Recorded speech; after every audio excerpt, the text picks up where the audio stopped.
So I kind of view maybe three main areas of future unmet need and priority in CLL investigation.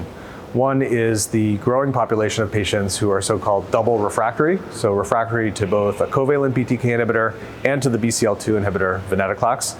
We're fortunate that pirtobrutinib and other non-covalent BTK inhibitors are in development here, and we hopefully will have an approval soon there. But we see that in that population, the median progression-free survival, for example, with pirtobrutinib is only about 17 months. And so we certainly need additional agents beyond that.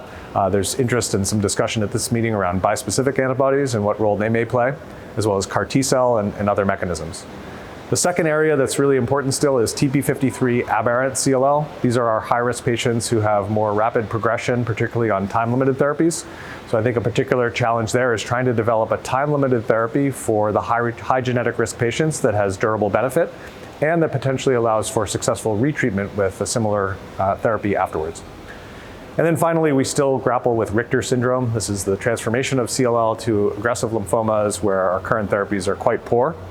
We certainly need novel mechanisms and novel agents to be developed there. It's a relatively small population, so it has been challenging to study in prospective clinical trials. But fortunately, we're seeing more interest in this area. We're seeing the development of phase 3 trials now for Richter's patients, as well as I think a particularly exciting avenue is immune-based therapies.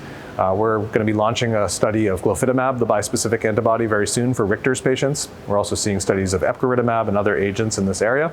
And then also the potential role of CAR T cells for Richter syndrome, I think, is very promising.